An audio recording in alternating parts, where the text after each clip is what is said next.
Hello, everybody. COVID-19, Humanity or Hypocrisy. This is an opinion piece by Raymond Ibrahim. I hope I said your name right. The official reason for the unprecedented closure of much of the United States in response to COVID-19 is that lives matter.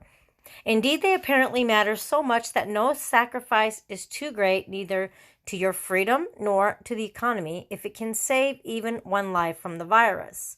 Now, listen up what this man is saying. Surely this is a noble sentiment, and I, for one, do not mean to argue against it.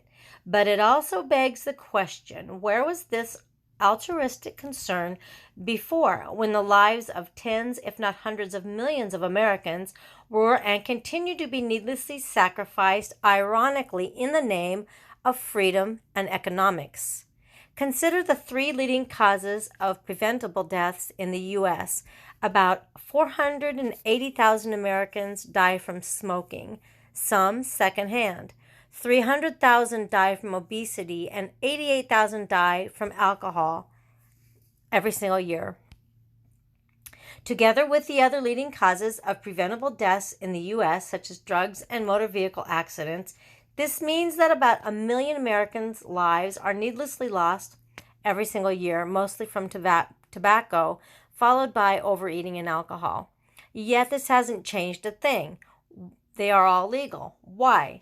Because of freedom and economics. You see, it's your American right to smoke, drink, and overeat, just as it is the tobacco, alcohol, food, and drug companies' right to profit from it. Of course, and as this last point suggests, there's much more than freedom involved.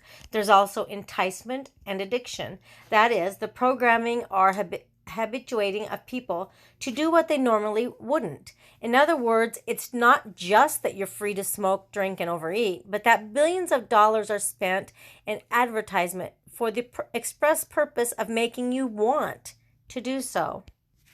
Despite the 1 million American lives lost every year from these vices, and the fact that most of them died more from addiction than freedom, the government has done essentially nothing about it aside from requiring warning labels on tobacco and alcohol products. And you can't really blame it. After all, we're adults here, and freedom is a big premium in America. But then COVID-19 came, and suddenly our elected officials have seen the light. Suddenly, no sacrifice is too great if it can save lives. Consider some statistics. 240,000 has long been the maximum number of deaths from coronavirus that the U.S. government predicted based on figures reached by leading health experts. 240,000. Although that number has significantly dropped to something like 60,000, which is about how many people die every year from infectious diseases. America's fourth leading preventable cause of preventable deaths. For argument's sake, let's stick with that original number. In order to save as many as 240,000 lives, no price, including severely curtailing our freedoms and completely destroying the economy, that is to say millions of lives, has been deemed too great. It must therefore logically follow that our suddenly enlightened betters will surely take measures and enact laws to save the exponentially greater number of American lives needlessly lost every single year, especially from the top three leading causes of preventable deaths: tobacco, overeating, and alcohol, right? And by the way, he says, I'm not personally calling for such bans, but rather showing how consistent thinking, if sincere, works.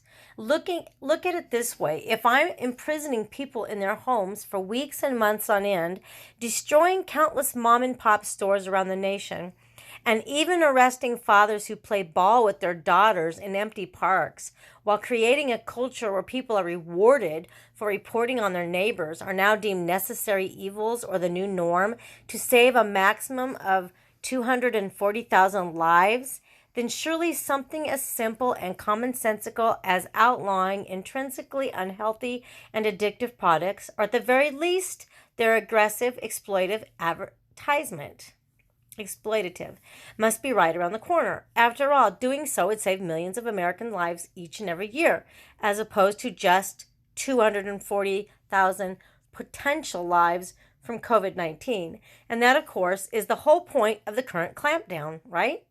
Similarly, there's little room to argue that the government would never ban things like tobacco or alcohol, as that would cause it to forfeit billions in tax dollars. Again, based on the current logic, to save just 240,000 potential lives, the government has been willing to sabotage the economy, tell people to stay home from work and relax, and print trillions of dollars out of thin air. Three things I never thought to see. In that context, what's a few $billion in lost tax revenues compared to saving millions of Americans' lives every year? To reiterate, COVID-19 has clearly ushered in a new era of appreciation for human lives. Citing your freedom or the economy to justify any potentially dangerous activities, such as playing ball with your 6-year-old daughter, appears to be out for the indefinite future, since lives matter.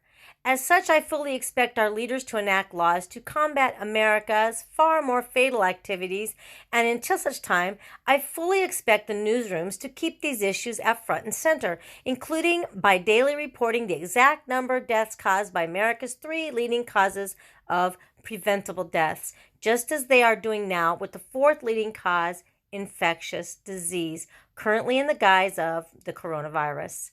Or have I missed something here? Okay, guys, there you go. This gentleman makes a very good point. Very good point. Stop and think about it. Something to think about. Have a great day.